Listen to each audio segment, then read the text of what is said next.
And a big warm welcome, everybody, to our participants and to our panelists, to our webinar From Courts to COP, Harnessing Legal Momentum for African Climate Reparations. This event is co-hosted by the African Union's Economic, Social, Cultural, and Cultural Council, ECOSOCC, the African Futures Lab, and Biophilic Conversations. My name is Patrick Toussaint. I'm a research and policy advisor at the African Futures Lab. I'm also the chair of the climate finance subgroup of the ECOSOCC's thematic working group on climate change. And I'll be your moderator for today. Just last month, the International Court of Justice, the ICJ, released a landmark advisory opinion affirming that states have binding obligations under international law to prevent climate harm, to regulate private actors, including fossil fuel companies, and to provide reparations where those duties are breached. Earlier this year, we also had an advisory opinion from the Inter-American Court of Human Rights. Last May, we had an advisory opinion on climate change from the International Tribunal on the Law of the Sea. And the spotlight is now shifting towards Africa with the request for an advisory opinion from the African Court on Human and People's Rights submitted in early May. If successful, this could be one of the first rulings rooted in African regional norms to explicitly address state obligations, to address corporate accountability, and potentially the right to climate reparations. And this turn to the courts that we're seeing happens as the climate negotiations are stalling. They are lagging ever behind an ever-intensifying climate crisis, while tensions continue to flare up over issues of climate finance from developed to developing countries. COP30, the 30th Conference of the Parties, will be held in Brazil this November and is expected to be a crunch time moment. Some are calling it the first reparations COP. And it's also an opportunity for African countries to step up with a cohesive, unified narrative that climate justice requires climate reparations. So the timing of our webinar couldn't be better, since we have also the second African Climate Summit coming up in 2 weeks in Addis. This is truly an African webinar. We have an exciting lineup today for you, with speakers from the ECOSOCC, African legal experts, and civil society representatives. And I invite all of you to turn on your cameras, all our panelists. So we will be starting with welcome remarks by William Carew, who's the head of the Secretariat of ECOSOCC. We'll then have introductory remarks by Nana Osei, who's the head of programs of the ECOSOCC Secretariat. We have also with us today Samira Ben Ali, who is Global Campaigns Lead for World's Youth for Climate Justice, where she played a major role in the youth campaign that brought us the advisory opinion from the International Court of Justice. Also with us is June Cynthia Okello. She's an advocate of the High Court of Kenya and a climate justice lead and economic governance affairs officer at PALU, that is the Pan-African Lawyers Union. You also see Lucien Limacher, who is head of programs at Natural Justice. With us also Henrietta ECOSOCC, who is an international lawyer, an independent expert on transformative justice, gender, and reparations. And finally, we have Mary Morrison, who's an attorney and co-director of Biophilic Conversations. She also consults for the Future Generations Tribunal, and she's a chair of the adaptation subgroup of the AU ECOSOCC thematic working group on climate change. We may also have closing remarks by Ms. Sara Garbi, who's the cluster chairperson for economy and agriculture at AU ECOSOCC. Now, today you can expect a very lively discussion during these 2 hours that we have, that we're going to split into 2 parts. In the first half, we will shed light on what these exciting legal developments mean for Africa and how African governments and civil society can use these advisory opinions to shape outcomes at COP30 and beyond. In the second half, we hope to unpack how we can use this political and this legal momentum towards climate reparations for Africa. We invite you to ask any questions that you have for the panelists by typing them into the Q&A or chat box. And time permitting, we'll try to take them up at the end of these two segments, at the end of each segment. Let us start with some protocols. So I'll now pass on to Mr. William Carew, head of the ECOSOCC Secretariat, for his welcome remarks. Thank you very much, Patrick, for setting the context. Distinguished partners, experts, participants, and members from the civil society fraternity, on behalf of the African Union Economic, Social, and Cultural Council, ECOSOCC, it is my honor to welcome you to this webinar from pot to top, and it's in legal momentum for African climate reparation. This convening is consequential as it speaks directly to the 2025 African Union's theme of the year, Justice for Africans and People of African Descent Through Reparation, which is now elevated to the theme of the decade. This pronouncement, in my view, reflects our continental mandate to demand repair and reparation in all their dimensions. This webinar, therefore, is part of the broader continental campaign for justice, giving us the opportunity to build on international legal victories, convert emerging jurisprudence into justice for African states and peoples. Thus, what we deliberate here must galvanize political action and secure climate justice for our continent. Distinguished partners, experts, participants, and civil society, the recent advisory opinion of the International Court of Justice renders a defining moment in a global fight against climate change. For the first time, the world's highest court has spoken, providing clarity on the obligations of states to prevent climate harm, regulate private actors, and provide reparations when these obligations are breached. While advisory opinions are not binding, they carry considerable legal weight and political legitimacy, and I'm pretty sure the legal expert here will delve much into it. For Africa, this opinion is a vindication. Our continent contributes the least to global emission, yet bear the most severe consequences as manifested in drought, floods, food insecurity, and displacement. Thus, the court's proclamation affirms what we in civil society have long advocated for, that climate justice is not an appeal for sympathy, but an inalienable right, and that reparation for climate injustice are obligations anchored in principles of equity and codified within international law. This webinar also builds on the historic step taken in May 2025, when African civil society actors submitted a request to the African Court on Human and People's Rights for an advisory opinion, which Patrick spoke about, on climate change. Should this succeed, it will set a first of its kind African precedent, affirming state responsibility, corporate accountability, and the right to reparation for climate harm, mirroring and advancing the global momentum initiated by the ICJ.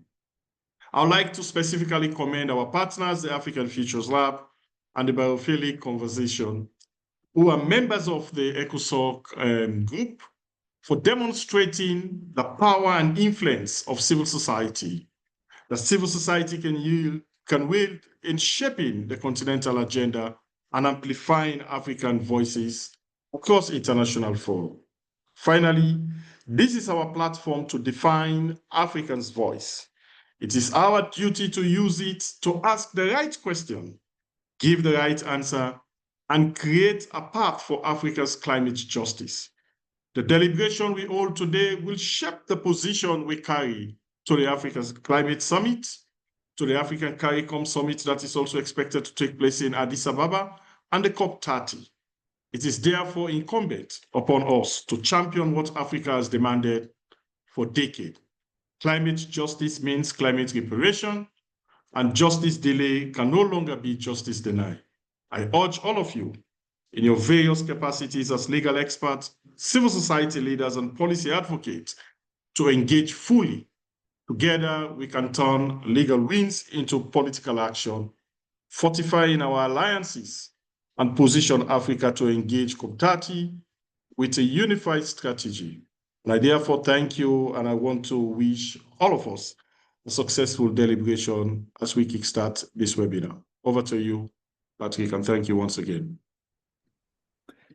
Thank you, Mr. Karu, for your very thoughtful remarks. We now next up have Mr. Nana Ose, who is Head of Programs at the AU ECOSOCC Secretariat. Nana, over to you.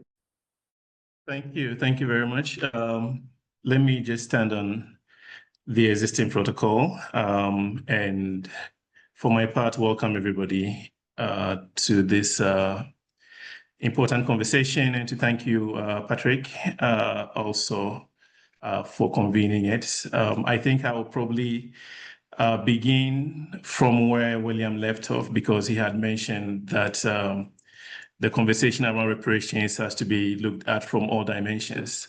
And I think this is really quite important because from the perspective of the African Union, we need to continue to do the work of sensitizing and really socializing the population around exactly what it is that we are seeking as a continent, as a union. When we mention reparations, we are looking at loss and damage. I think is a term that we are familiar with in climate change, but also applies elsewhere. So the idea is loss, damage, and harm that the continent has suffered. Under any in any area or domain, the idea is to see how we can achieve the necessary repair, the necessary restitution, and the necessary restoration so that it allows us as a continent to move forward. So I think it's really quite important that we are able to have this conversation today, which is part of the ramp up of engagement that we are having, that we are organizing through ECOSOCC, having these conversations with Africans on the continent and beyond in the lead up to COP30. We have, as you know, Patrick, constituted over the last several months the Civil Society Working Group on Climate Change, which is really working to help us to channel, in the most effective, the most impactful manner, the contributions and perspectives of African civil society as we go into Brazil. We are also working together with the African Union Commission, with the relevant desk in Addis on the preparation and convening of the African Climate Summit 2 that will happen in Addis Ababa. We will be there as well. And this conversation is part and parcel of our prep for that important event as well. I think it's really important for us that we find ways to reach and to bring together all of the different conversations that we know are happening within African civil society, so that we are able to feed into, the overall institutional direction when it comes to to climate change. We know that in addition to the African Climate Summit that will be happening in Addis, there are other streams, other channels of conversation and work as well. And I think we want, as ECOSOCC, to continue to find all of these different pools and pockets of expertise and bring them to benefit the work that the African Union is doing in this important area. So really just to reiterate our thanks and our appreciation to our panelists for lending us their expertise today, which I'm sure will be very useful to all of our participants, including ourselves, because we are not civil society or legal experts necessarily here in the Secretariat, and so we are really are going to be learning as well from our panelists. So just want to extend this word of appreciation to our panelists and to welcome everybody to this conversation today. Thank you so much, Patrick. Thank you, Nana. Thanks for setting the scene. And just to say, we really appreciate ECOSOCC providing interpretation for this event. so that those following us in French can also participate in today's webinar. Let us delve right into the discussion. We'll start with our first theme. And in this first discussion round, we'll focus on what the advisory opinions on climate change from international and regional courts mean for Africa. Pretty much, as you've now heard many times, and you'll hear many other times, pretty much 1 month ago, the ICJ delivered its landmark advisory opinion, that is the International Court of Justice. We have with us Samira Ben Ali from World's Youth for Climate Justice, who have been a key driving force behind that petition that brought us this opinion.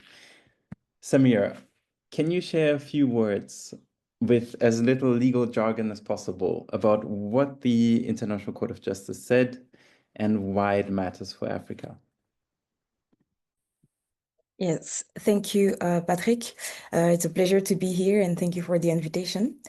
I think that for us, this particular advisory opinion is really, really important for Africans. First, I want to say that this advisory opinion is not alone, but there is, in the same month, we also saw that the Inter-American Court of Human Rights also provided us with an advisory opinion, and both those advisory opinions affirm that states have binding obligations under international law.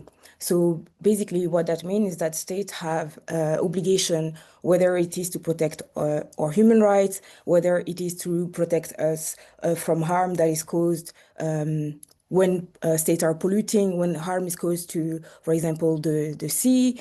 States have obligation to protect our environment. They have obligation to prevent harm to happen. They have obligation to mitigate, which basically means that they have obligation to cease or diminish their pollutions that create greenhouse gas emissions. And they also have obligation to remedy climate harms, which basically means that they have obligation to, when they make the harm, they need to stop it or to repair it. So those opinions carry big normative way, and they clarify binding international law. So they clarify law that is already existing. And so because of that, they have a persuasive authority that African courts, lawyers, and advocates can cite when they decide to go to court or when they decide to take advocacy forward in regards to climate change. This opinion really legitimize and strengthen African youth civil society movements by showing that they can demand climate justice at the highest level, and they're backed by international legal reasoning. They provide a shared language that we can all use when deciding, for example, to create coalitions.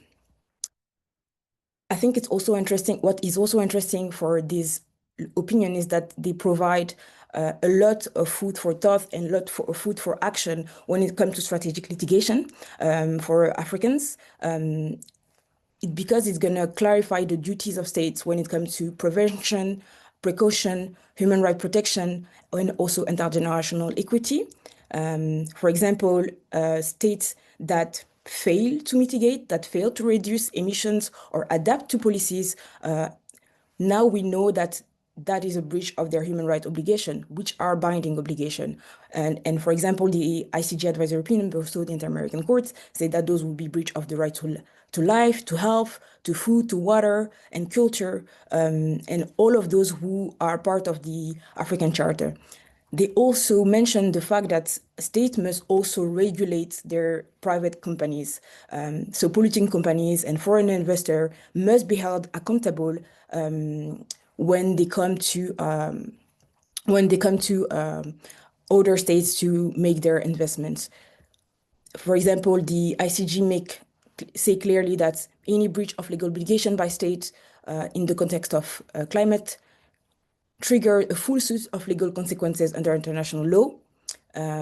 So basically, that means that states have a duty to protect us, and any breach of that is going to lead to legal consequences. So it means that they now can be held accountable. And also the Inter-American Court affirmed that companies are called upon to play a fundamental role in addressing climate emergencies, and that doing so is an obligation that must be fulfilled by company and regulated by states.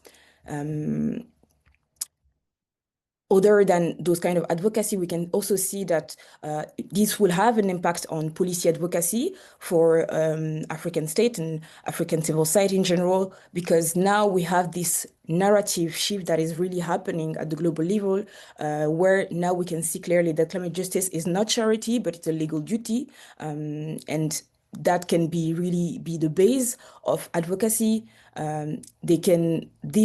This advisory opinion can also be leveraged at different levels. And I'm also thinking about the African Union policy space for stronger position on loss and damage, also integration of climate and human rights into national climate laws to demand that developed countries fulfill obligation under international law, especially because those advisory opinions have affirmed, again, the CBDR principle, which is basically a principle that affirm that states have common but different responsibilities. So states that have historically emitted more than others have obligation under international law to provide more support to the states who have done less and who are also having more of the consequences of climate change. So those two advisory opinions open a wide range of opportunities for African advocates. Now the challenge will lie obviously on implementation when it comes to the political will, but this is really a big momentum for us to use going forward. Thank you, Samir. I'm always impressed when people, they're just like 144-page judgment or ruling or opinion into crystal clear messages. So really appreciate that. And I think you did already a small roundhouse kick into all the different advisory opinions that are there. And of course, we'll hear also from the other panelists how they are relevant for Africa as we continue our discussion. On 2nd of May, I think Mr. Carey already pointed this out, PALU, the Pan-African Lawyers Union, supported by civil society organizations, launched a petition before the African Court on Human and People's Rights for an advisory opinion on the human rights obligations of African states in the context of climate change. June, what is at stake with this petition and when can we expect it to be delivered? Hear me? Yes, we can hear you. Sorry, please go ahead. Sorry. So when you're talking about what is that with the African advisory opinion, I'd just like to perhaps just a little bit of a reminder of some of the things that have come across lately. For example, something that has angered those who know about it in Kenya, there was a forest fire in 2021 that broke out in the middle of a conservancy. So the forest fire was caused by the British Army Training Unit in Kenya, better known as the Batuk, and it blazed over 10,000 acres of land. And the fire released toxic smoke and it affected residents in the area and leading to widespread health problems, particularly respiratory and eye issues. So following legal action and public pressure, the British Army was ordered to pay compensation, and they finally decided to arrive at this year in August, this month, basically. And they only agreed to provide $4 million as a payout to the over 5,000 Kenyans who are affected by the fire. So this means that each of them will receive about $800 or less, further solidifying the issue on inadequate compensation for environmental harm. So this is just a small example, and the most recent one in Kenya. When you talk about Nigeria, you remember in May of this year, there was the Mokwa flood disaster that left more than 500 dead, 600 missing, and 4,000 homes destroyed. When you talk about South Sudan, in 2024, 735,000 people died after floods swept them and displaced about 65,000 individuals. And many communities were forced into refugee camps. So climate researchers have warned that this could be the first large-scale permanent displacement caused by climate change. So when you talk about 735,000 people dying, being affected is really not it's not a small number. So with that in mind, when you talk about what is at stake with the African Climate Advisory Opinion, this is the first ever climate advisory opinion by Africans for Africans and before the African Court. And it seeks to clarify African states' duties under the African Charter, the Maputo Protocol, the Kampala Convention, the African Charter on the Rights and Welfare of the Child, and other human rights instruments. And just like Samira said, the ICJ opinion could not have come at a better time. It is the anchor on which the African Court will probably draw some of its inspiration from. The African Court will be very specific to issues that are affecting Africans when interpret these human rights provisions. The uniqueness of Africa, for example, is that Africa has the highest percentage of subsistence farmers. Subsistence farming meaning that they get their produce straight from the farm and onto their dining table. So subsistence farming supports about 60 to 70% of the population and providing food and livelihoods with limited access to modern inputs and markets. So there are approximately 33 million smallholder farms across sub-Saharan Africa. So when there's crop failure, livestock loss, increased desertification, many Africans are more exposed to hunger and famine. So some of the key asks that we have asked the court is to clarify state obligations when it comes to protecting the lives of the African people, the right to life. We're talking about the right to a healthy environment because even the ICJ mentioned or stated authoritatively that the right to a healthy environment is a precondition to the enjoyment of other human rights. So if you don't have a healthy or a safe environment, then how can you have a good life? How can you really enjoy the right to food, the right to health generally? So I just want to mention quickly the key asks that we've placed before the court to clarify the rights of individuals and peoples of the past, present, and future generations. Now that is unique because the ICJ talks about intergenerational equity, but it doesn't talk about the rights of people of the past, which is unique to Africa and our religion. There's the issue of ancestral rights. It is connected to the freedom of religion, the freedom of association, the right to ancestral land, all that. We have also asked the court to clarify state obligations when it comes to vulnerable populations, environmental human rights defenders, indigenous communities, women, children, youth, future generations, current generation, the elderly, people with disabilities, etc. We've also talked about what will be the human rights obligations of states when it comes to a just, transparent, equitable, and accountable transition in the context of climate change in Africa. So this will definitely bring in issues of mineral resource governance.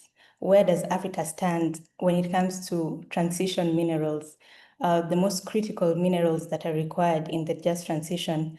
What position should Africa take when it comes to that?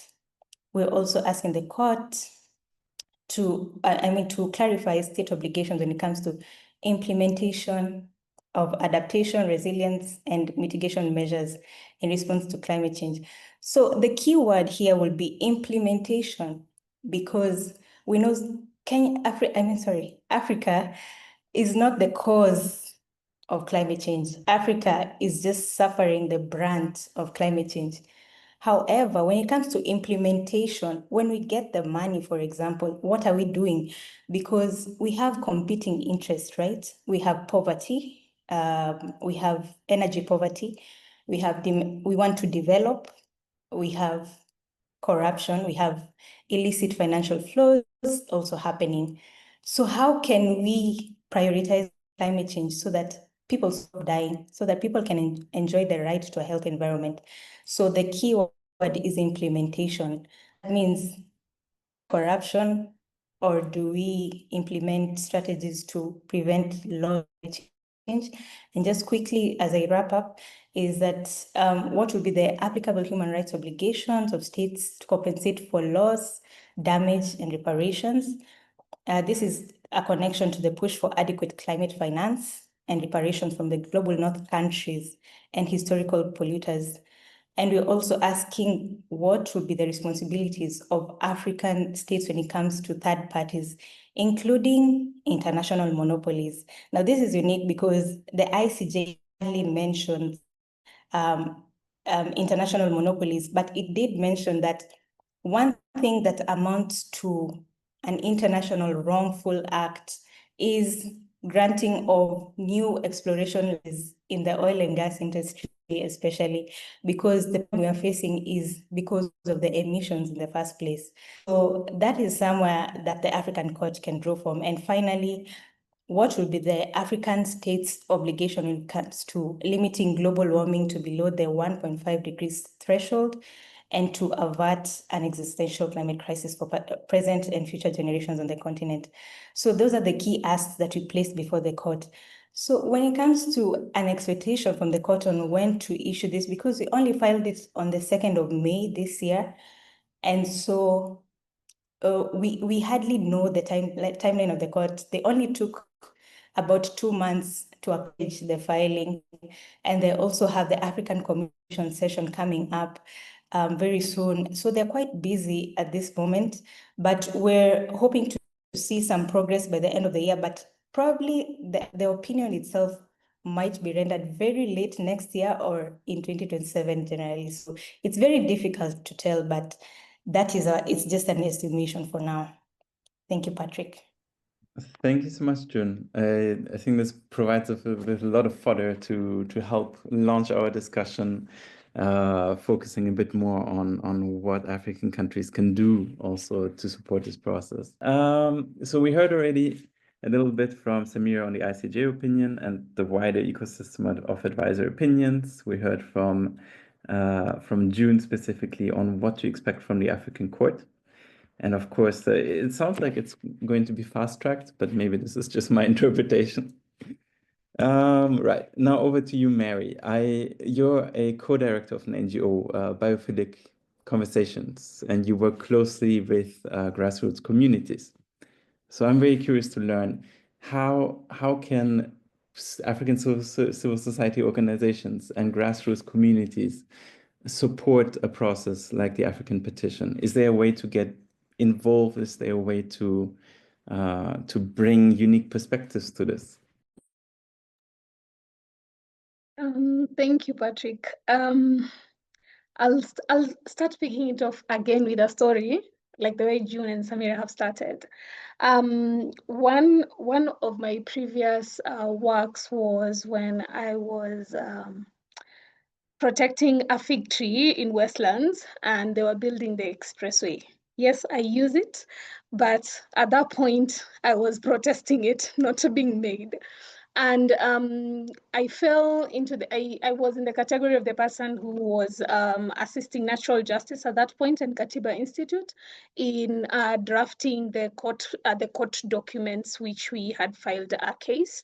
And at the same time also supporting advocacy. That means translating the legal NACE processes and to the people, because at the end of the day, the people are the ones who will influence that change. And that meant looking beyond going to court. That meant mobilizing different categories of youth. That meant doing public comment to the particular government institutions. And that is where I will base my answer on that particular question. When we hear of such petitions and when we hear a case has been filed on this particular court, I come from a bit hesitancy, because working with grassroots level communities and at the same time being a lawyer puts me in a position of understanding both sides. So the process itself for any petitions or any court processes seems a bit it removes people from the process, from understanding the process. So what happens who is the in-between, who is the middle person? And that is where biophilic comes to play. We try to, build capacity, more so create awareness on these processes, and then understand that this person on the ground might not really understand what climate change is or even the term reparations, but to them, what does reparation mean? And one way I see civil society actors in this assisting in, building onto the African petition is to utilizing, one, the language that it is using in the advocacy and policy places. It is still ongoing, but while before the decision is reached, there's several actions that can be taken by civil society actors, whether it is galvanizing coalitions, pushing for their own governments or institutions to be able to support this, picking out salient features from the petition. So for example, June has mentioned about the numbers that are being affected, which has been captured in the people that are being affected, which have been captured in the petition. One of the other things that I really liked was the fact that it brings out the element of colonization and its effect, and how that has contributed to the vulnerabilities until death that Africans have. So in such a case, then, if we are able to showcase that also in our narrative work, in our ways in which we do our community building, then at the time that we are doing implementation, whether it is financial loss or reparations that we are seeking in whatever form, the community are engaged and do understand that this is then how it applies to us. So, for example, if I'm talking about, if I'm explaining to someone on the ground, I will say, you remember when there was flooding in this particular area, for example, in the coastal part of where I come from, and in that case, the person would be like, okay, so for you, what does repair mean? This is what it means. So I believe that we can utilize whatever is currently in the petition to build more advocacy-focused of movements that can support this petition, and at the same time to continue building the ecosystem around, either to translate it to national litigation in specific cases, and also in specific elements like future generations, like indigenous communities, like ecosystems. And yes, so I hope that answers that question, Patrick. It does very much. Thank you so much. I think we'll also come back to some of the points you raised about the colonial aspects I'm really curious about. Yeah, but let me leave it here for now. I want to ask Lucien also. You work with Natural Justice, who's also involved in this petition, as I understand. And as an attorney, you've obviously seen your fair share of strategic litigation.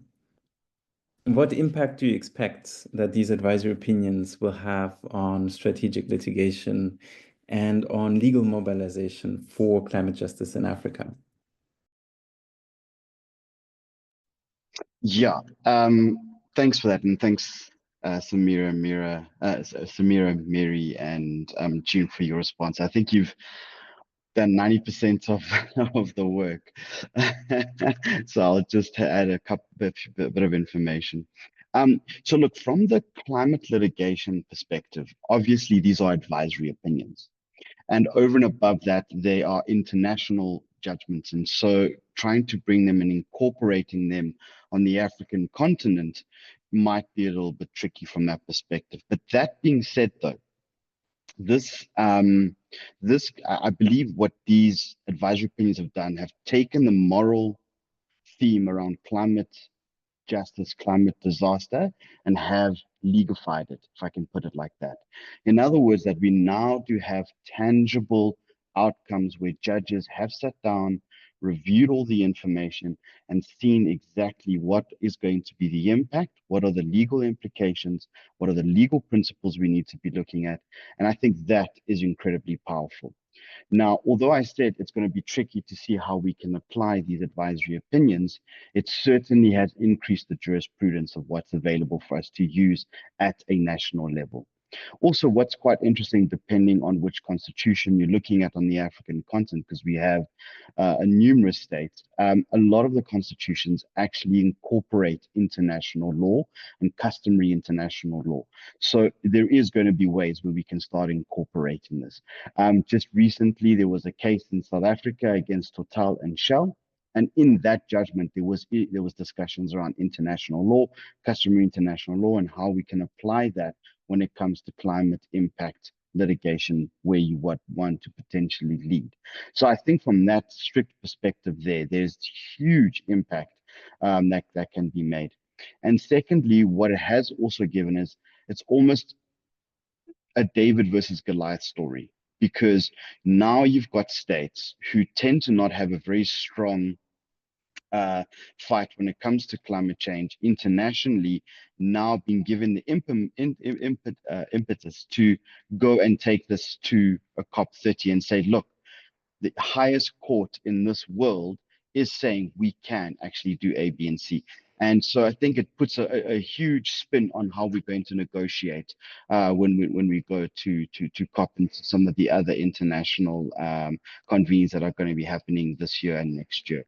And then I think lastly, which for me is really important, is that this is going to galvanize communities on the African continent in one way or the other. The reality is having a decision like this at the ICJ or at the African level is going to support the civil society work in one way or the other. I think and we're already starting to see that. Lots of organizations, I mean, natural justice is uniquely positioned because we work across the African continent, and we're seeing organizations, indigenous communities approaching us saying, you know, this is an amazing body of work. We want to bring it into our work. We want to expand it. We want to start holding countries accountable to make sure that, you know, we have the change and the transition that's desperately needed. And then, sorry, maybe one last point, which something just it recently dawned on me, is that I think what these cases really do as well is that if our negotiators, and if we're not getting the deals that we need to deal to really make the adaptation and mitigation activities and impacts on the African continent, kind of leave a space for us to hold our own governments accountable on the African continent. Because these cases are so powerful, from principally, justiciably, legally, we can start saying, well, the International Court of Justice and all these other courts are saying that we should be holding the Global North accountable. You as Africa, we want you to hold them accountable. And if you don't, you know, it might open up the doors for litigation on the African continent. And then, sorry, I know I've said lastly for the third time, but the last point is accountability around corporations. It is absolutely clear that there is potential to open up climate litigation cases now against corporations who have polluted in the past. And I think, again, a huge momentous occasion for that, because this allows us now to hold those who have polluted accountable, and it brings in, no matter what size community you are, no matter what size organization you are, no matter what country you are, you can hold large corporations accountable, which I think is really important. So yeah, in total, then we're going to see an increase in strategic litigation on the African continent because of these advisory opinions. Thank you, Lucien. And sort of reading between the lines, I'm hearing that the critique that some lawyers from the North may say, oh, but it's non-binding. It doesn't really matter as much, right? That's what I'm hearing from your response. And maybe I can follow up with a question that I see from the Q&A. We have George Ngoha, who's asking, I want to confirm, does the International Court of Justice and the International Tribunal on the Law of the Sea opinions convert moral claims into justiciable ones?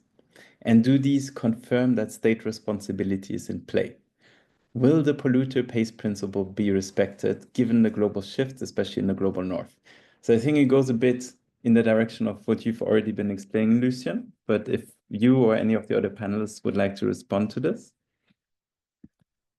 Yeah, I mean, in a nutshell, absolutely. It does exactly that. It takes the moral obligation and now has created a set of law where you can hold countries and corporations accountable. Yes, it's a non-binary advisory opinion, but the courts were very cautious as to how they were going to frame that, and essentially have given understanding and statements that now open the door for litigation.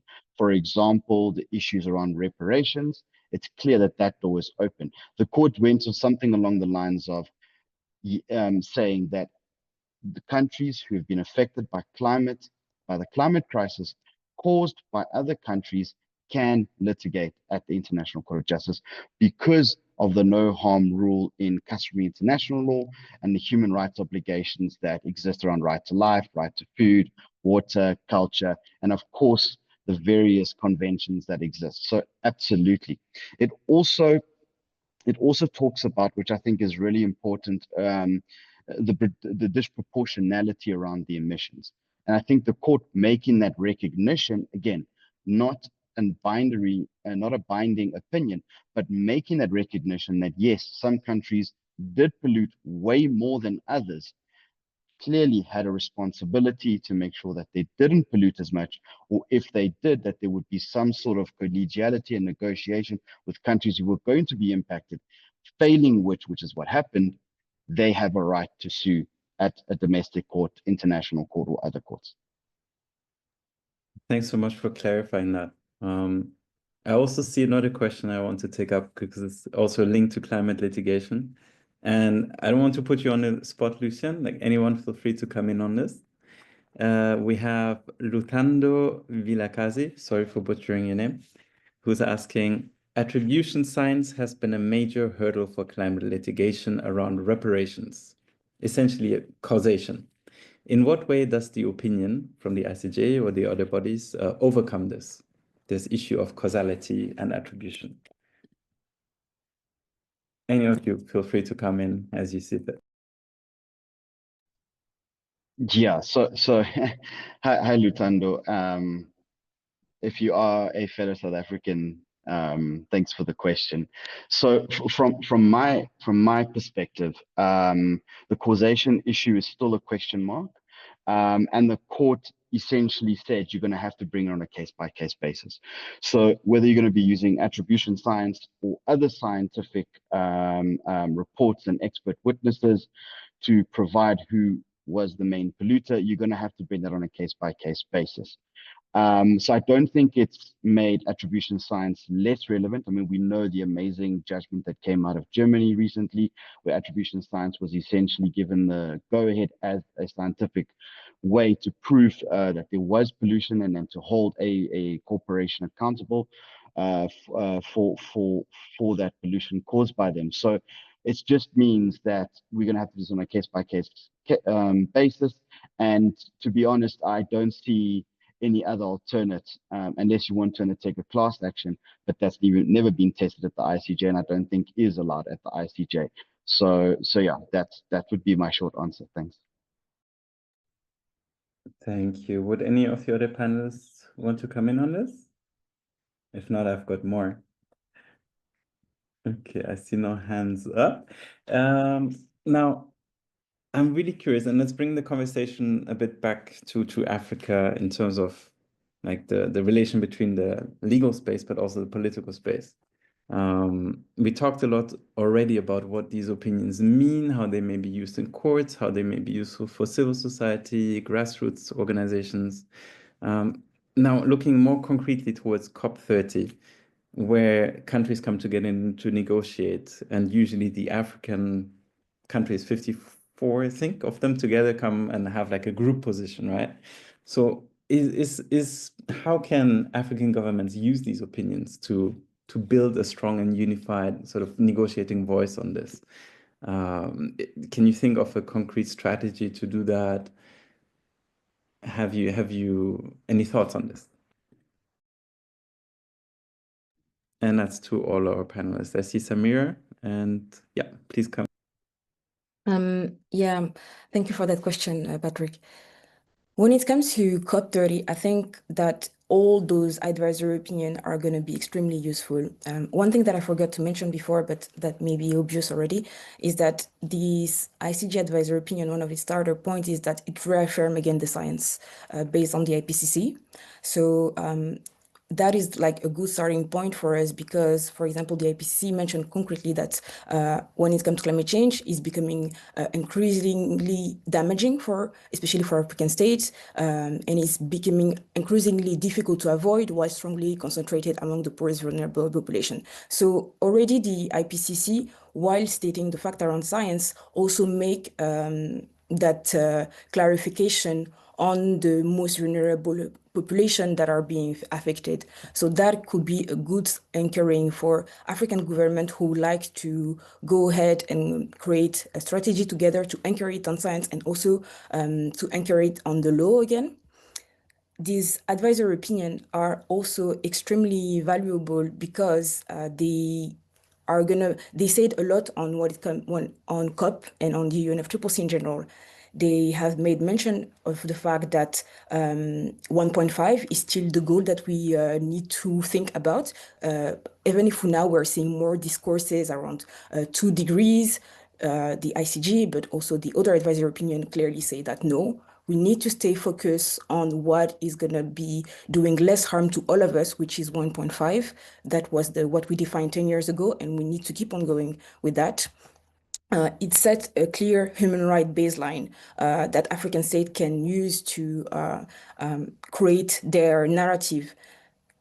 And that human rights baseline is especially important now because, again, we have seen it during the SBs, but also during last COP, there is more voices that are trying to take those human rights baselines out of the conversation. This has become a point of contention which was not there maybe 2 or 3 years ago. So again, with those courts affirming that, for example, the right to a healthy and sustainable environment is a starting point for us to have a livable planet and a livable future, we're going to be able to go forward with a strategy that is putting everything on the same lane, and we're really able to clearly see that the baseline that we have should not be negotiated upon, and that is low. They also are able to again shift the narrative on fossil fuel when mentioning that the fact that states must regulate companies. So I think that give us a lot of leeway to maybe restart some conversation that were put on the side. For example, when it comes to loss and damage, the loss and damage fund was a bit on the moot point and it was going a bit on the sideways. I think that now it allows us to renew the conversation, to design and reflect on loss and damage funds based on reparation principle. There are going to be, for example, grant-based finance, need and harm-based allocation, automatic triggers for extreme events, or for non-economic losses. So we're going to be able to have like new sort of conversation that are also based on law. And again, the question that is on polluters pay, I think that question also can be set back again at COP, where clearly we're going to be able to see more conversation on who are the people who are historically responsible and what do they owe to those who are now suffering most of the harm. I've been able to have some conversation during the SBs, but also beyond, on people who wanted maybe a COP30 decision that is notifying, that is taking into account those different advisory opinion. That could be something we could do to base our conversation going forward. There is some people who had also ideas around a technical work program on climate attribution for reparation, again, bringing back the conversation on attribution and linking it to COP30 discussion, so that we can base the conversation of COP on science and to think about harm, the harm caused leading to compensation. So I think it's giving us so much new energy because now we are only a few months away from COP, and it's really like a good time for African governments to take those advisory opinion, read them beyond what is said, especially because the ICJ advisory opinion, for example, at the end, really gave an opening for a good interpretation, for a broad interpretation of climate law. And I think we should take this into account and go forward with COP and be as imaginative and as progressive as possible, so that the conversations that are trying to shut down progression are put on the side. Thank you, Samir. Lucien, you want to come in next? And then we'll circle back to Henrietta. Yeah, thanks. So I think it reframes the negotiation narrative, which is really, really important, right? It allows governments to argue that developed states and major emitters are actually legally responsible for funding adaptation, loss and damage, resilience, and not out of goodwill, but because international law compels it. And I think that's a really key point. It allows leveraging legal precedences as negotiating power. So at COP30, I anticipate the negotiators from Africa can cite the ICJ, the Inter-American Court, the ITLOS opinions, and rebut, the attempts by developed countries to limit climate commitments. It will, of course, strengthen continental unity. This idea that we can now approach the global north and say you need to pay for the damages is a unifying perspective, because we know what's happened on the African continent, from colonization to exploitation to climate impacts. It's all there, and so that is really a galvanizing moment for the African continent to kind of push back. And what I think is really interesting, it also embeds reparation in national and regional policy frameworks. Something a lot of us have been thinking about is, well, why don't we start using that language in our nationally determined contributions that get sent to the Paris Agreement, for example? That type of information, I think, becomes key in really amplifying what the ICJ was talking about. And of course, it expands the scope beyond climate finance, right? It's no more loss and damages fund where contributions need to be given, and it's a maybe, but it now needs to be legally mandated. I think this is, again, a push for that. Debt cancellation absolutely needs to happen because of past and historic impacts around climate change. Technology transfer, knowledge sharing, and the one which is a lot of people haven't been talking about, I think is really important, is corporate liability mechanisms, right? We know that the majority of the polluters come from corporations in the global north. Let's set up those systems. Let's hold those corporations accountable for the impacts and damage that they've done to the rest of the world. Of course, it builds south to south in global alliance. If we are connecting on similar issues and what the ICJ said, the American Court and INCLOS, we can connect with Caribbean, Latin America, and Pacific states to even have a stronger voice at COP30 and some of the other international events. And then the last one is using the moral political moment. As we as the global south can get together and push back at this particular COP. And I think in Brazil, it's an opportune time. We know the Brazilian president as well really wants to push on their side. So I think, again, a momentous moment where we can connect with other politically aligned countries on one or two key issues that then can be pushed forward that will benefit the global south, I think is really what the ICJ has done for us. Thanks. Thank you so much, and really thank you all. I think this conversation is very useful also for us in the ECOSOCC thematic working group on climate change, because climate reparations is also an aspect that we do look at in there, and of course in advising or in providing guidance towards COP30 on what African governments can do. These are really useful insights. I am very pleased, and thank you for your patience, that we have a very seasoned reparations expert here with us on the panel. Henrietta, you know the ins and outs of reparations for Africa, right? Do you think that these advisory opinions can bring us a step closer towards meaningful reparatory justice? Absolutely. Thank you so much for having me here, Patrick, and for hosting and just standing on the already established protocol. Yes, definitely. Before answering that, I just wanted to add to what Lucien and Samira had said earlier, that going into COP30, negotiators and African governments can then have this conversation about funding and climate finance, not from a place of goodwill, but from a place of obligation that has been established by these opinions, despite not being binding, have very persuasive elements to it. And definitely, I feel like climate justice and reparations are two sides of the same coin. Reparations just gives the framework through which we can place climate justice in a way that centers the community, centers lived realities, and moves to give the framework for transformative justice, essentially. Because looking at both issues, whether you're talking about reparations for historical crimes and injustices ranging from colonialism, the transatlantic enslavement of Africans, apartheid, and the rest, they talk about systemic inequalities that have ensued or continued in our continent and have marginalized the continent as a whole.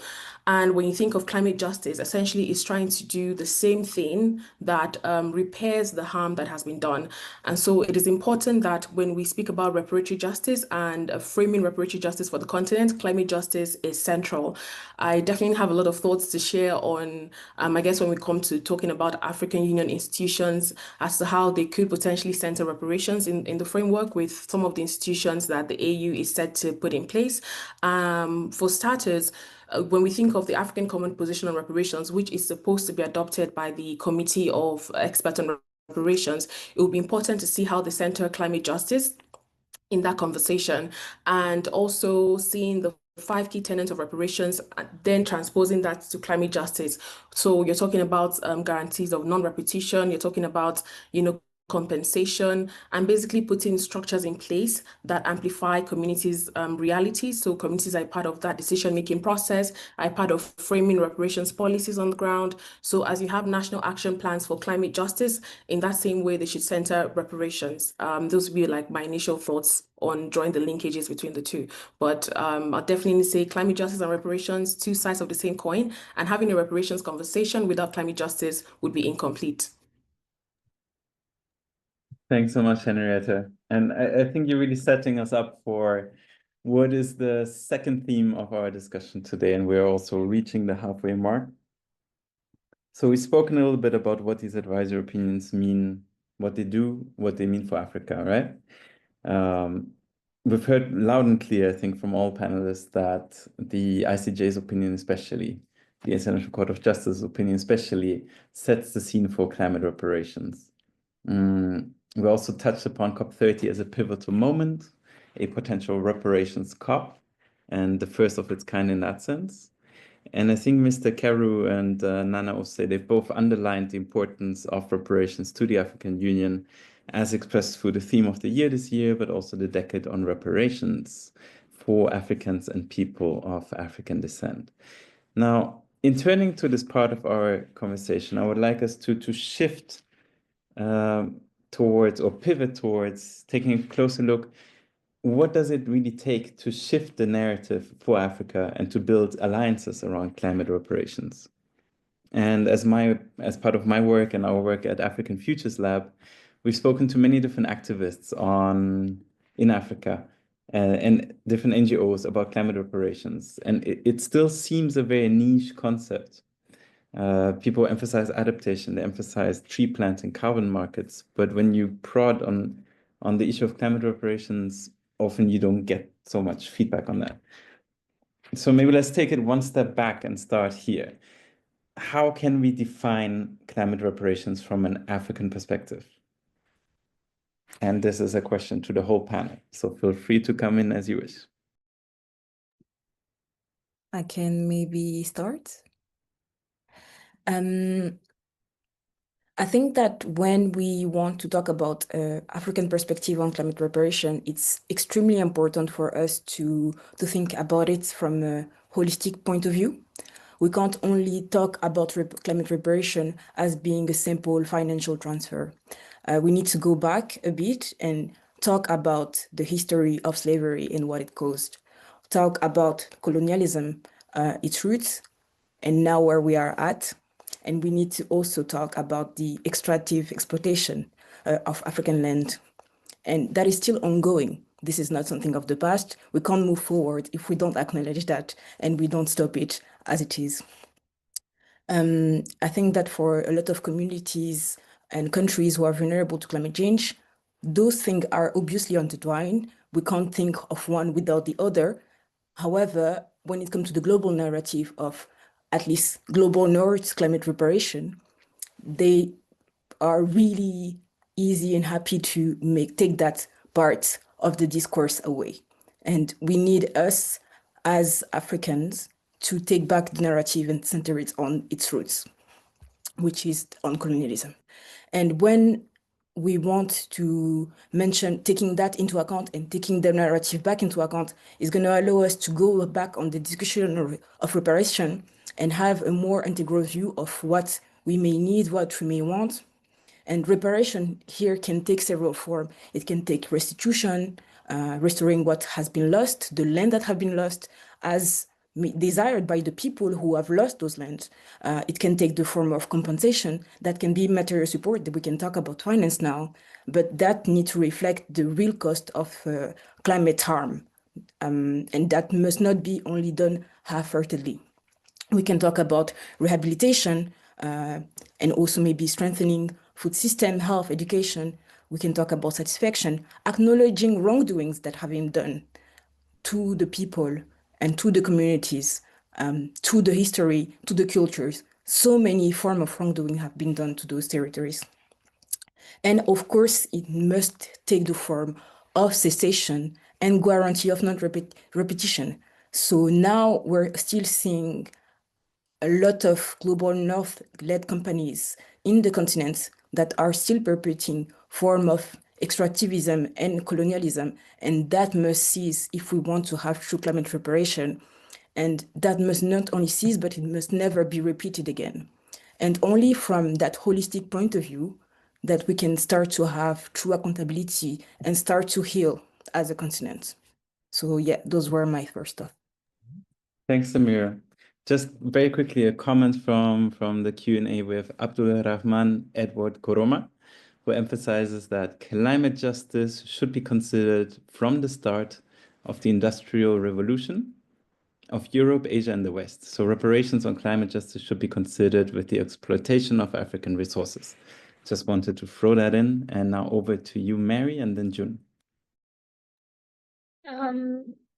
Thank you, Patrick. Samira, I think, has touched half of what I was going to say, so I won't go much into that. But yes, I didn't want to talk about historical injustices and colonial exploitation.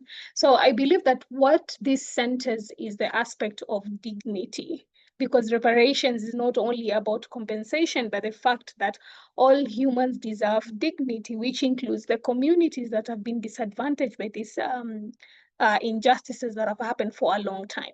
And the continued effects on these vulnerable communities thus also reduces their human dignity, their survival, and as well as their loss of their cultures and beliefs. So by redefining how reparations is, one, we need to look at how it resonates with the lived realities of the communities. My first point earlier I made was that how would I explain reparations to my grandmother? Like how would the person understand it? Because I understand it from my perspective as a lawyer, because I went to school, was able to go to law school and all that. There are people who were not able to, or people who are in other fields who need this kind of information. So understanding it, redefining it in the context of what people know, people of particular places know, and then putting it into, as Henrietta mentioned, adapting it into like in national action plans would be one way to go about it as you build it from the ground up. My second point would be, again, when we're talking about reparations, Samira has really aptly gone into compensation and restitution. And I'm thinking that when we are redefining it in the African context, it's very key not only to look at the people themselves, but the ecosystems that serves them or that they do serve. And I feel that this is such a critical point, because in all the climate cases that have been felt, the opinions that have come out, it's always about the ecosystems in place, which have a big role to play. So whenever we are talking about loss and damage, whenever we are talking about adaptation, mitigation, there's always an aspect of ecosystems that come into play. And in such a case, when we're looking at reparations, we cannot limit it looking it from a people perspective only, but also looking at repairing ecosystems and looking at how it affirms with both the dignity of the people and the ecosystems in place. Yeah. Thank you for these really important insights, Mary. Really appreciate it. June. Thanks, Patrick. I think Mary and Samira really just said everything I was thinking. It's just that comment by, I can't remember the name of the person you mentioned. That comment is exactly what I was thinking as Samira was speaking. When you talk about reparations, you cannot start from 10 years ago, you cannot start from 50 years ago. It starts way back. And in my mind, I was thinking about colonialism, but colonialism, some people might think when we became colonies is when colonialism began, but no, it's not. It's way back, perhaps during the Industrial Revolution, when now resources started leaking from Africa, and we're still, even after the Mbeki report that reported that illicit financial flows amounts to $89 billion per year. And this is just mostly from tax. So you can imagine how much we're losing from Africa every year. So when you talk about reparations, let me just mention something about, of course, I'm biased. Let me talk about my country, Kenya. About a few days ago, the UK returned about 40,000, I think, archival documents that were being kept secret in the UK that belong to Kenya. They are now returning it right now. When did the UK leave Kenya? Question marks. So when I'm talking about reparations, it's not just financial reparations. In my mind, I'm thinking there's so many things that can be done. So when we're defining reparations, we're talking about financial reparation, and we're also talking about non-financial reparations. I'm thinking that when we want to actually effect reparations, and Henrietta can also expound further because she's the expert here, but when we want to refine reparations, we're talking about cultural restitution, land return, ecosystem restoration, and as even Mary said, strengthening food systems, debt cancellation, as mentioned by Lucien. And when you're talking about reparations, you really can't separate it from human dignity, just like Mary said. You have to take us back to where you found us. You have to return the things that you stole. You have to do what is required of you morally and legally. I think that most of the things that I wanted to say have been said. I'm avoiding repetition, but even to just benchmark, for example, on reparations that have been successful. When you look at Australia, how the Aboriginal people were able to got their reparation, even if it's not complete, but how things happen in that context. An apology, a formal apology was issued. So that means there was an acknowledgement, right? We need you to acknowledge this was the wrongdoing.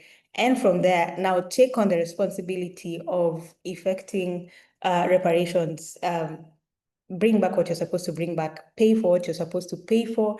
And it's not just in the climate field, but it's just in general, mining resources that are leaking, illegal mining, illegal fishing, illegal logging that is happening in Africa, all those things that have happened. It's a holistic approach that is required. It's not just specific to climate alone. Yeah, let me just leave it at that. And I would also like to mention that I'm transitioning to movement now because I need to head to the airport. And I hope you accommodate me. Then I'll still be listening in. I'll still contribute. Thank you, Patrick. Thank you so much, June. Really appreciate your insights and, of course, safe travels. I would like to actually, I see Lucien, your hand is up as well. Would you like to come in on this? Oh, no, I was just going to give a clap to June and say farewell. Bye. Amazing. All right. My question would be, some of you work directly with communities on the ground, right? And often some of the concepts that are developed at this international level or in the negotiations or even in the courts don't really necessarily translate to meaningful things on the ground. But for example, this concept of climate reparations, is this something that you use in your advocacy? Is this being picked up, or do you see some challenges to communities engaging with this and using it in their struggles, I suppose, in their advocacy?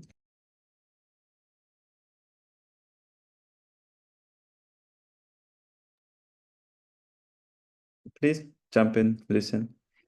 Yeah, thanks. But I mean, look, from our perspective, you know, there's just so much happening right now in terms of protecting your rights as communities that the reparations question's not really being asked. It's not as if, like, you know, human rights are now entrenched and you know, we can start looking at the past. In fact, there's small violations happening at a larger scale, at a more rapid rate. And so with communities, you know, trying to bring this information internationally and bring them back to communities so it can be amplified and used at a grassroots level is challenging from that particular aspect. But what we have found, which is starting to assist a bit, is NJ is been very lucky to play this role where we can engage with indigenous communities, local people, and actually send them to these forums, you know, to a COP, to a CBD COP, UNFCCC COP, an African Climate Summit, etc., etc.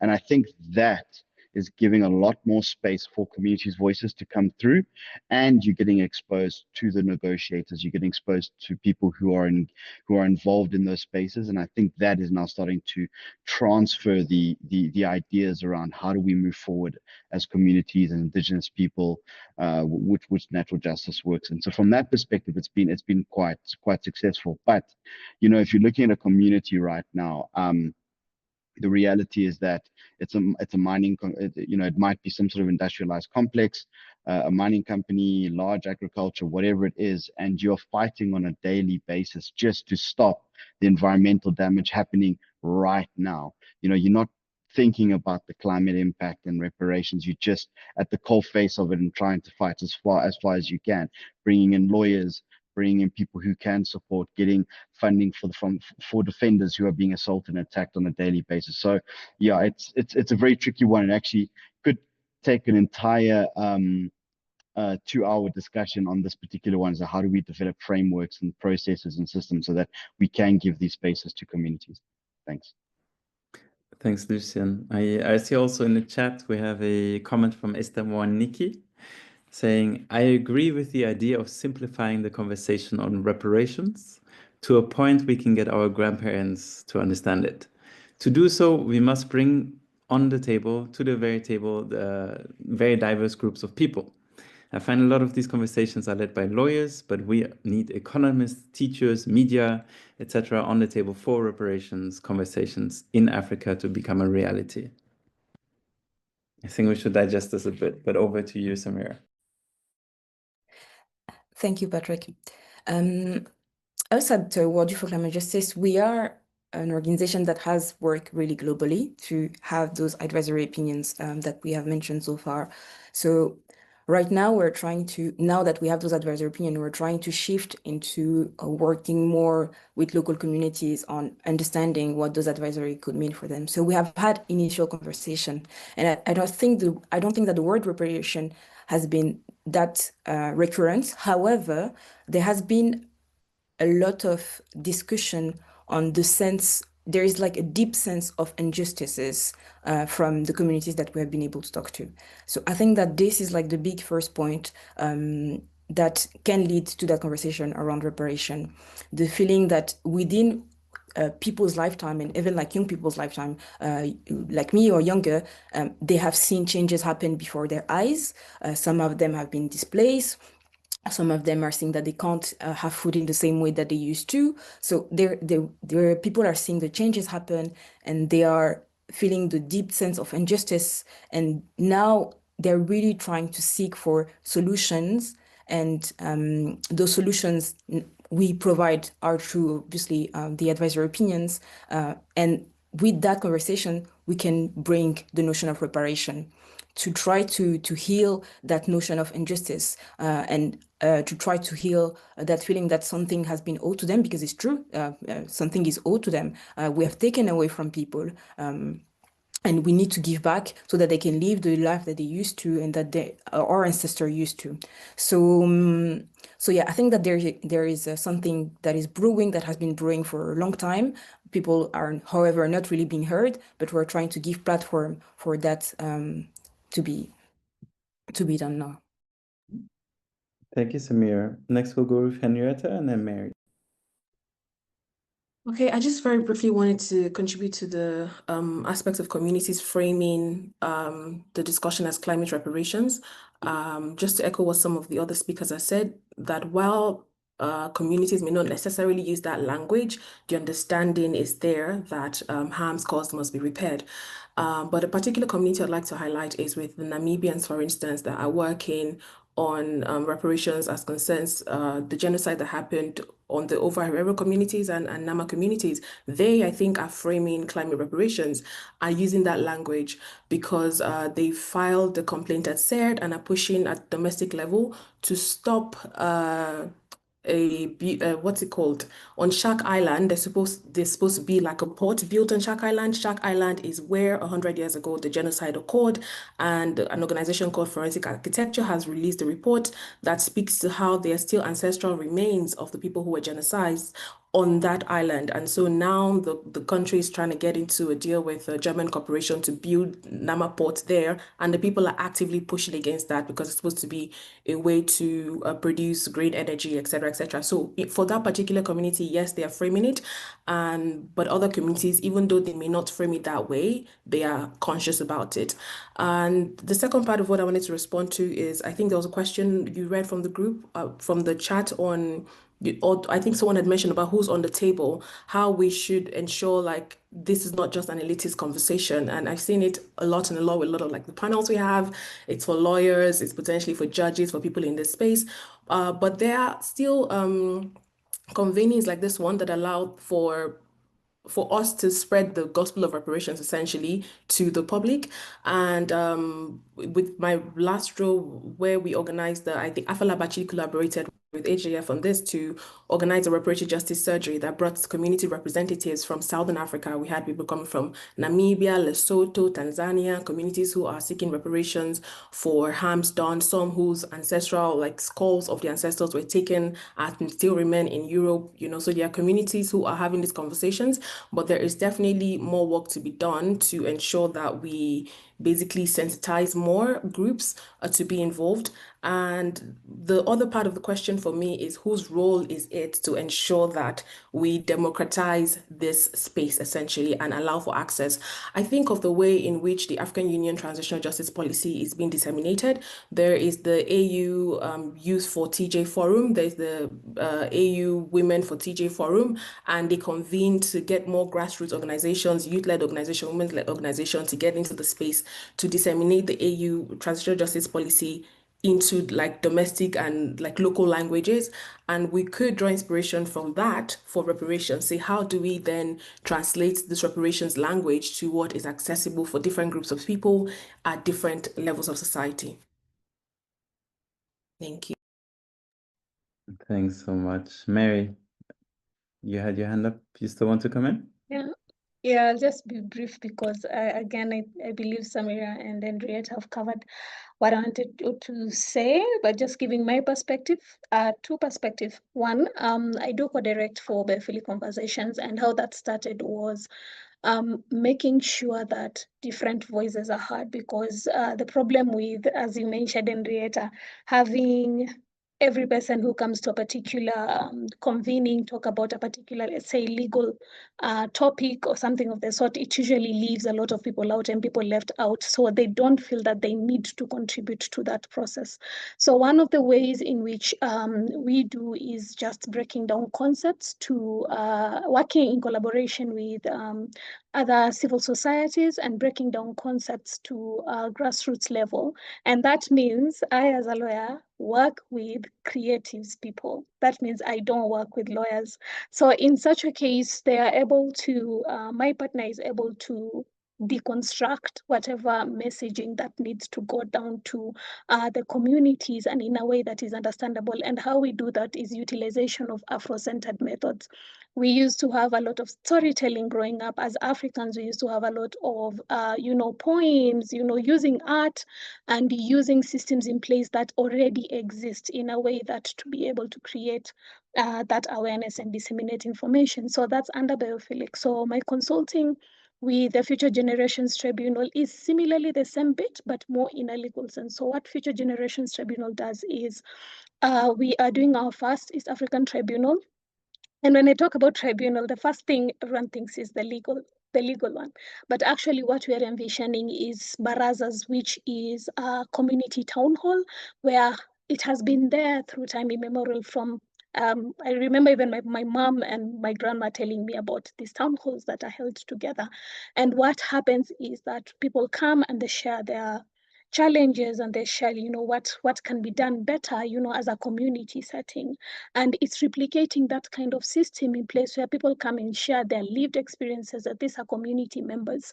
And this is our first pilot one in East Africa. So from 15 East African countries, and utilizing those lived experiences and documented them in a way that it reflects the legal nuances of the laws and the treaties in place, so that this documentation that comes out is something that can be utilized in a court of law or in a policy setting or in an advocacy setting. And I think Samira can jump in on this, where we did something similar with Samira's organization, and we did a People's Assembly during the advisory ICJ advisory opinion hearings.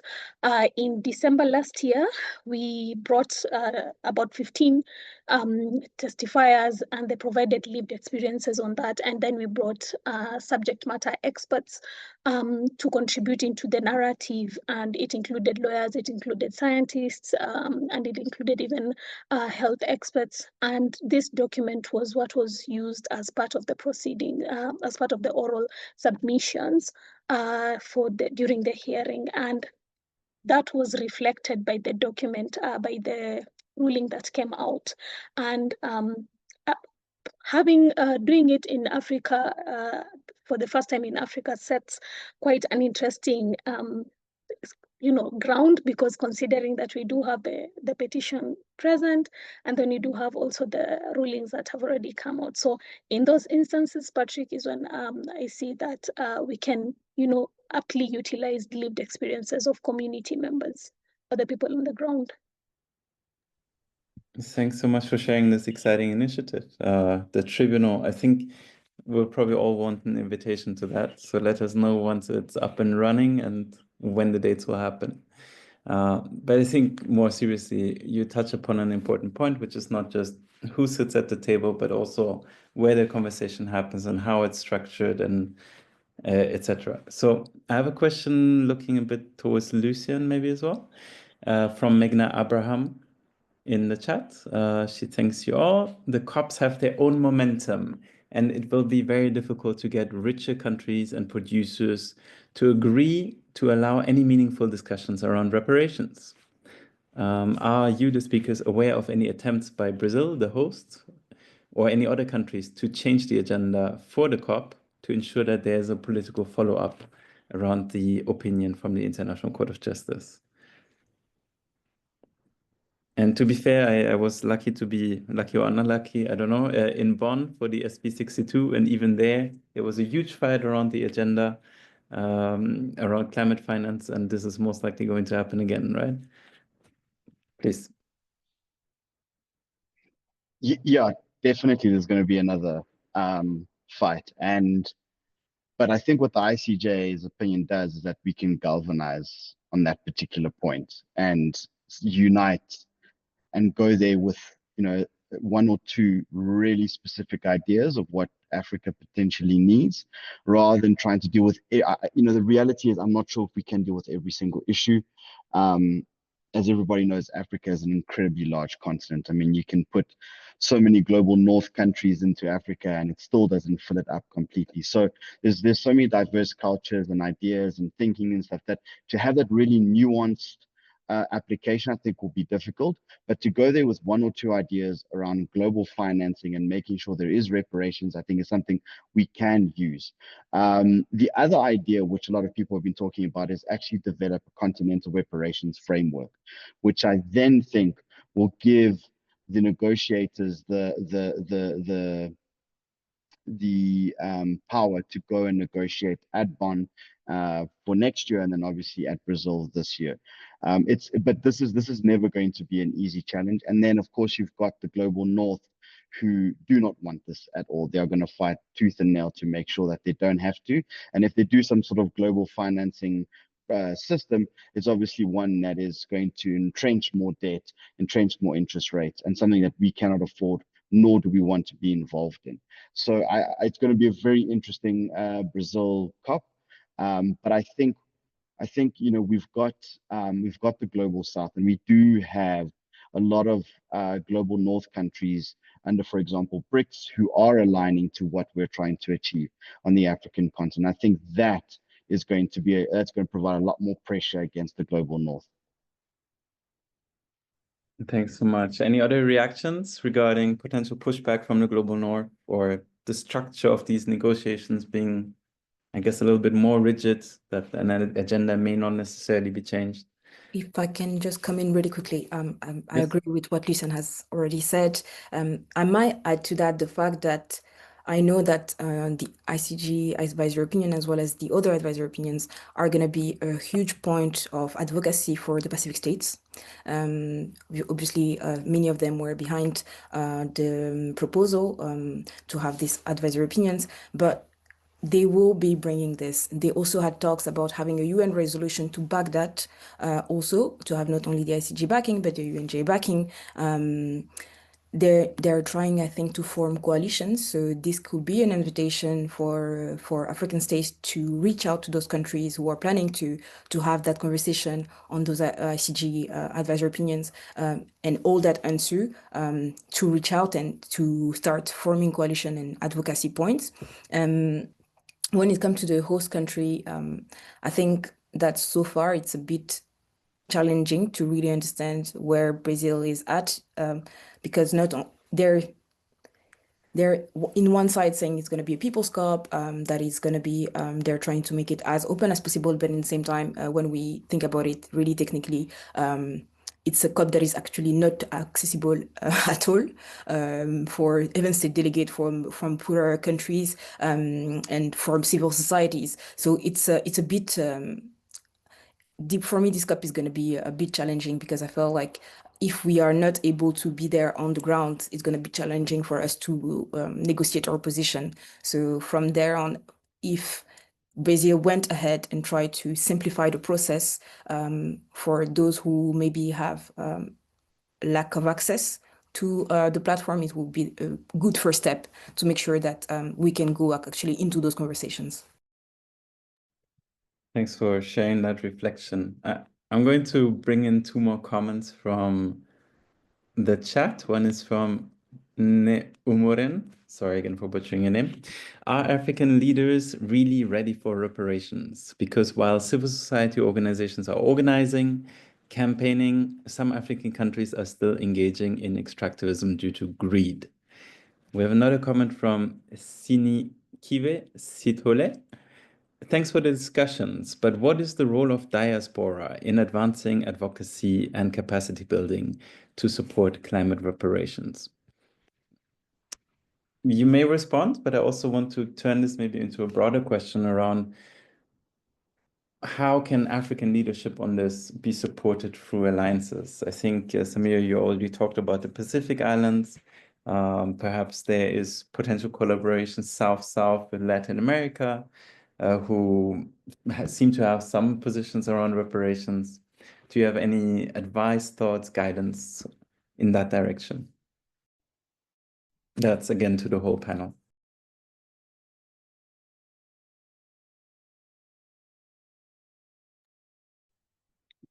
Or I can reframe. So the question is, how can we leverage South-South collaboration around climate reparations? Is there room to forge alliances across the continents?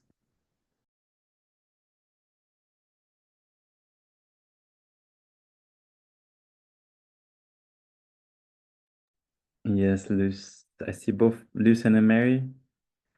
Who wants to go first? Mary, go ahead. please. Okay, that's the thing about when you unmute your mic first.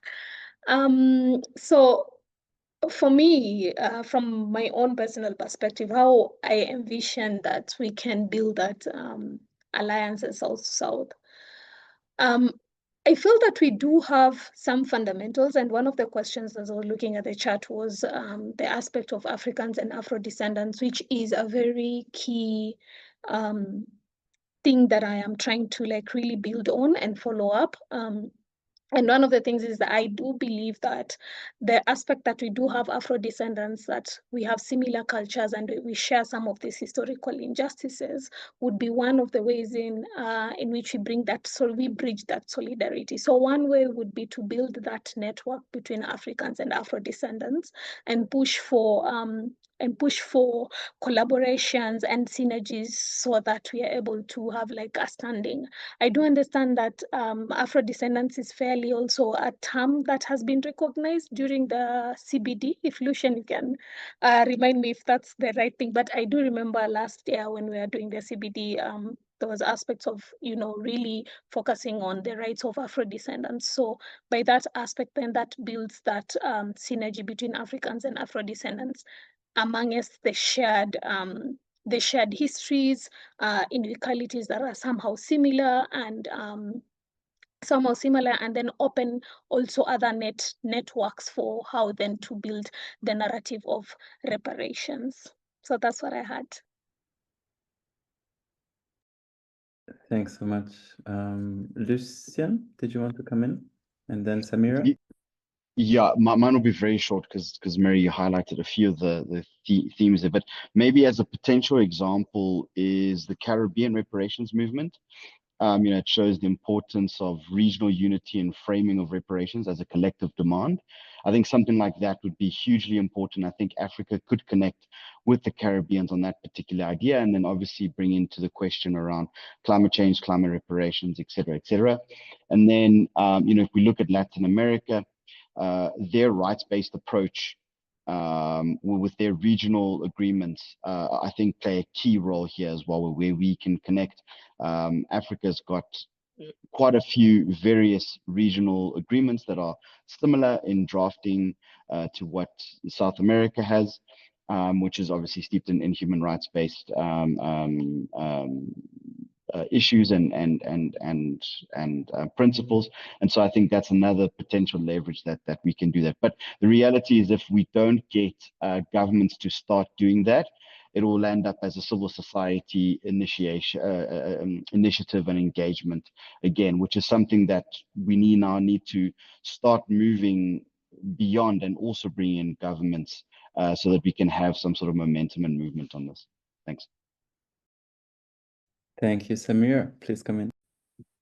Yes, my point will also be really short because what I wanted to say has already been said somehow. I think that this could be a perfect opportunity for us to come as a global South reparation bloc, maybe for COP, and to try to take our messaging around reparation and bringing all together. As Lucian already mentioned, the Caribbean and Latin American have had several reflections on reparation. I'm thinking in particular about the Caribbean 10-point reparation plan. Can this be adapted into the African context? That can be a question that we can ask ourselves, and how would that look like, especially because that 10-point plan also make mention of the colonialism, but also the roots to their African, to some of those populations, African roots. I think that could be reshaped and rethought, and that also show that those linkages are done intuitively somehow.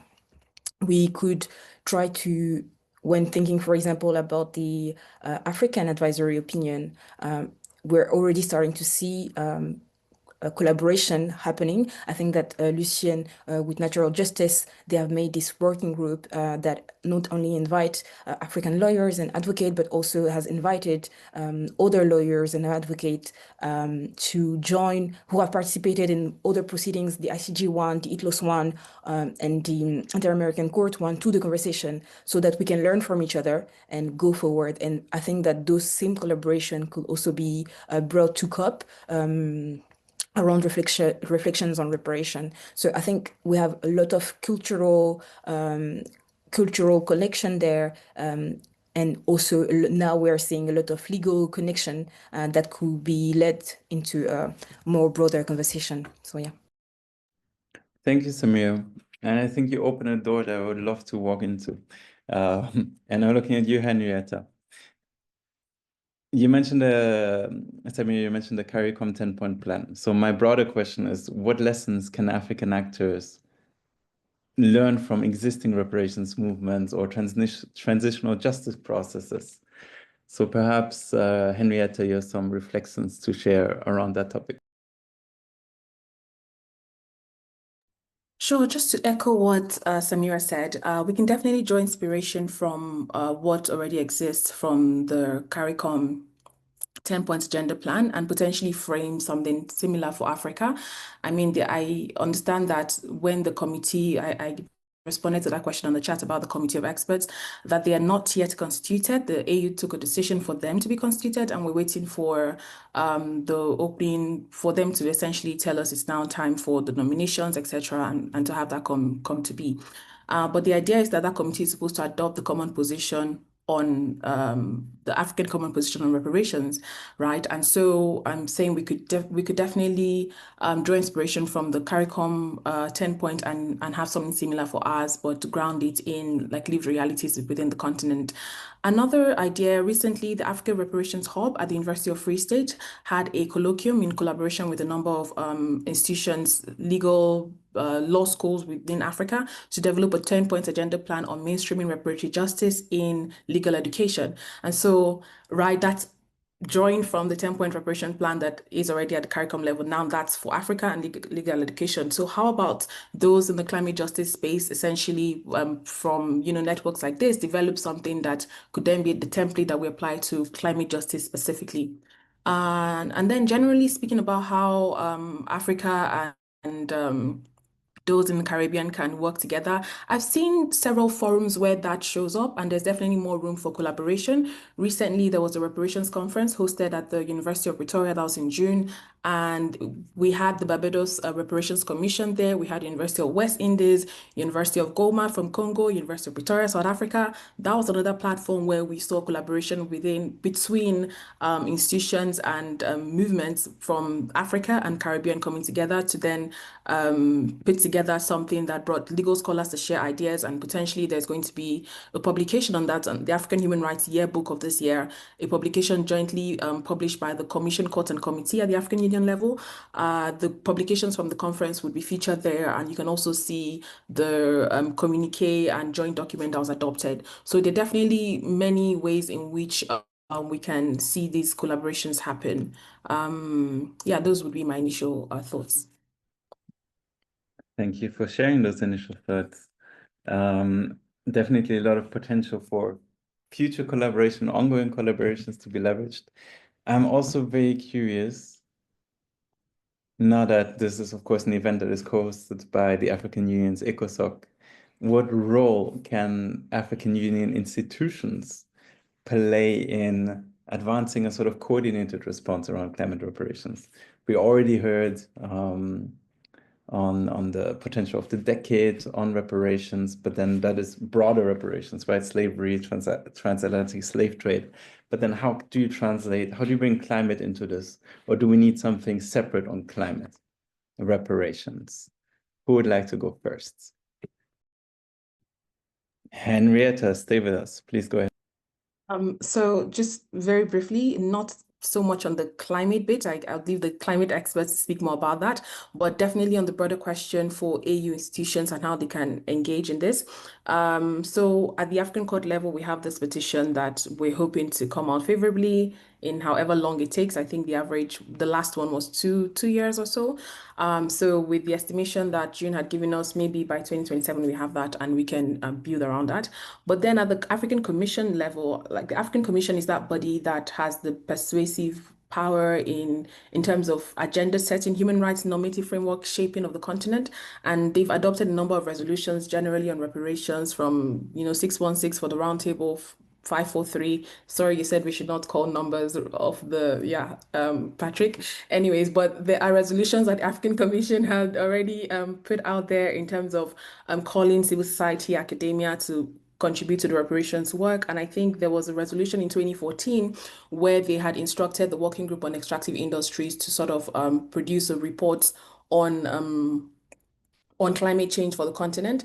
So I'm just saying, like, the Commission definitely has a role to play in shaping that discussion going forward. With the African Children's Committee, they recently published a continental study on climate change as it affects children and business and human rights. So that's also another body that can definitely support in just more soft law, more frameworks that can support the cause. And I mean, with ECOSOCC, there's this beautiful body that is organizing this. Looking forward to seeing more that could come out from this. But from the conversation we had before this meeting, going to COP, it's a very short time. We don't have the common position, but how about a brief that the experts of that body can, not putting pressure on you guys, can, share on key insights that unifies the African Union position potentially until there is an actual position. And ECOSOCC can definitely fast track that. With the Pan-African Parliament, they definitely also have a role to play in potentially framing a model law that speaks to corporate accountability, which has been coming out from the advisory opinions that we've seen.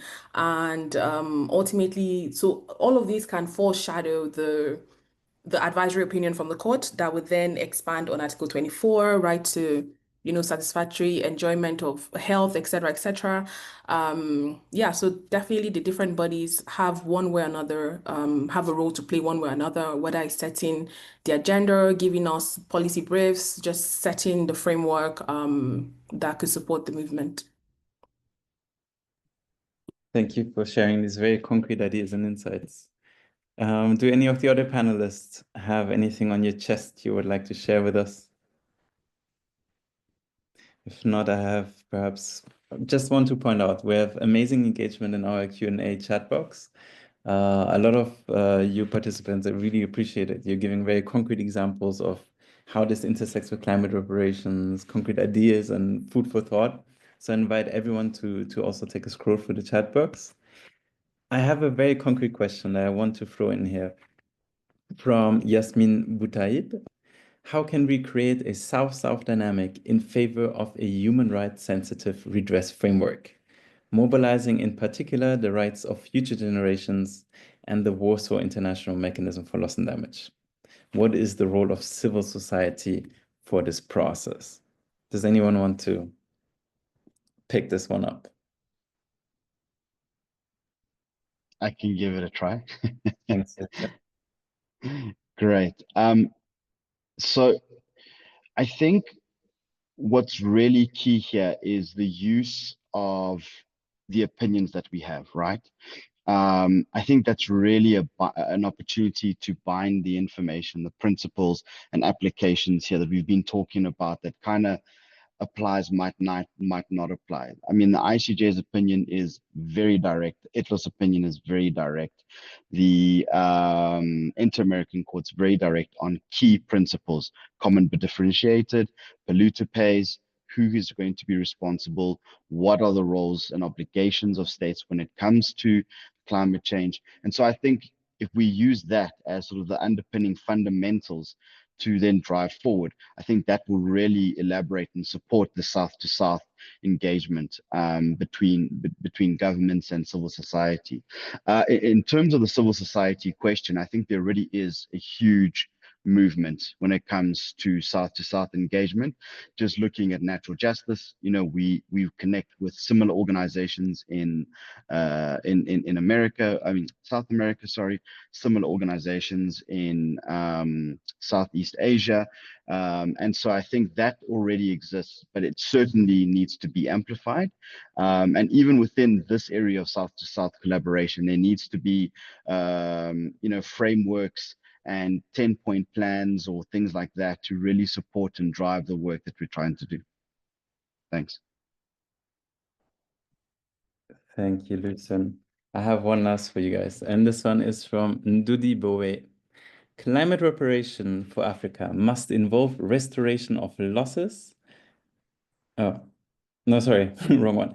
One question from Sifive Baleka. When we talk about reparations, we must start with the right of return of the descendants of those who were taken and enslaved in the Americas. Their citizenship is the repair that historically comes first. We don't talk about this enough. Where is the EU ECOSOCC webinar on this? And the reason why I bring this in now towards the end is I found often when engaging on climate reparations, there's maybe perhaps a tension between the classical traditional reparations space for slavery, transatlantic slave trade, and sort of bringing climate in. Do you feel that in your work? Do you have any ideas on how, is there like a historical priority of dealing with slavery reparations above climate reparations?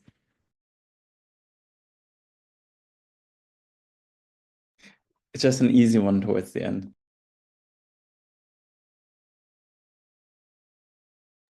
Or perhaps it has not come up in your work. Perhaps I'm looking also at you, Henrietta, since you work more closely on reparations and gender. Do you feel that there's such a tension that people don't necessarily want to engage or bring climate into it for fear of diluting ongoing reparations efforts? Okay, so I don't know that there is a fear of diluting it in that sense. I've been at convenings where it has come up, and it has mostly come up in the context that for those of us who are doing, should I say, mainstream reparations, aren't really thinking climate. And so I, of recent, say in the last year, I'm trying to engage more with that conversation. But there's almost like a distinction between at least from my experience, those who are doing reparations within like the AU frameworks, it's almost excluded, and it's a constructive criticism or feedback that I've gotten and we've gotten in some of those convenings about just excluding climate as opposed to including it. So I don't know that there is a tension as such. It's just there is room for more consciousness, and there's more room to bring that closer. I'll say like with gender, it comes up more, at least in my experience, it's come up more, the dynamic or the links between gender and reparations more than climate and reparations. It just means that there is more we have to do in expanding the narratives, and the climate justice experts need to definitely come on board this side and join us, and so we can do it together. That'd be my reflection. Thanks so much, Henrietta.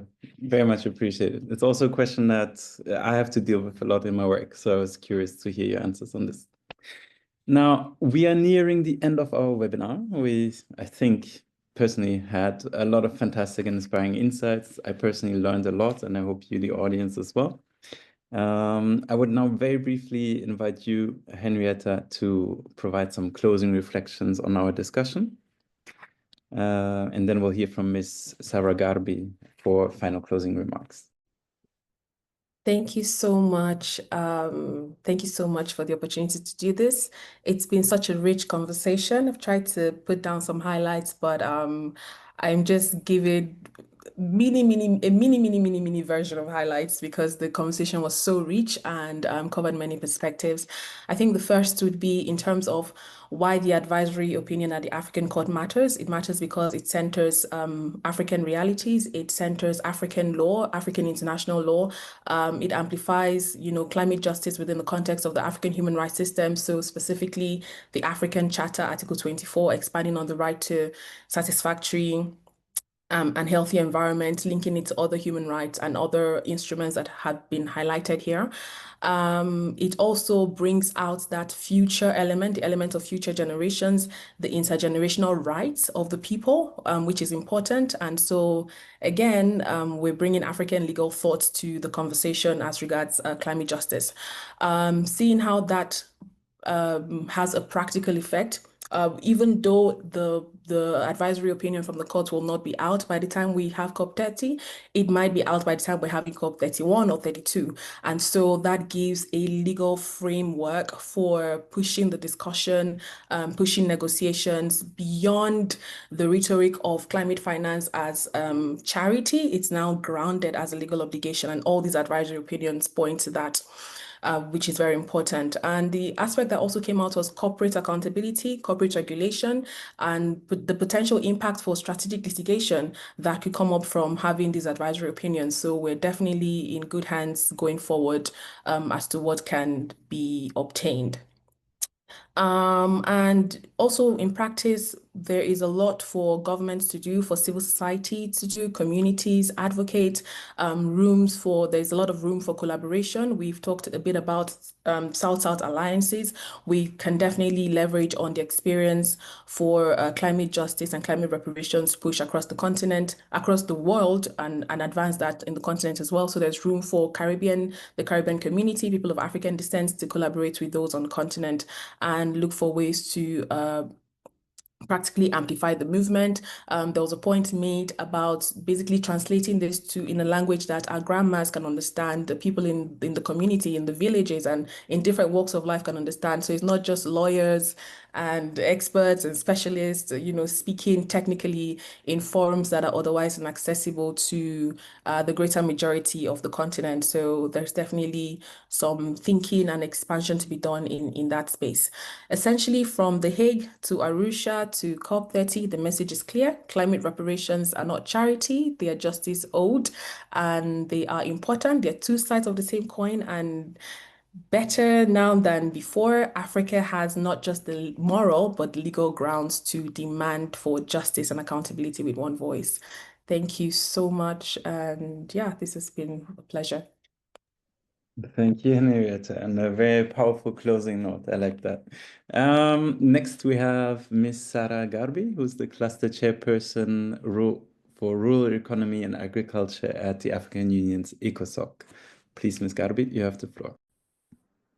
Thank you, Patrick. And as I'm having the closing remarks, let me remember about our today's webinar on From Courts to COP, Harnessing Legal Momentum for African Climate Reparation. It has been both interesting and so inspiring, and every intervention of our panelists brought valuable insights and deepening our understanding of what climate reparation can and should mean for Africa. So as said Henry, our discussion were too interested, and then there is some points that I can highlight for the closing remark. We've been spoken about the how the recent advisory opinion from the ICG and other international courts must not remain on paper. They should become powerful tools for legal and political action in Africa, and for climate reparation as June we've been spoken about. It's not only about money, financial resources, means and matter, of course, but the real challenge is to ensure how effective and to how to implement and make climate change and actions a true priority on the ground. Reparation must therefore go beyond financial transfers, and they must be deliver a tangible change for communities to bring social, ecological, and generational justice, and to protect dignity, building resilience, and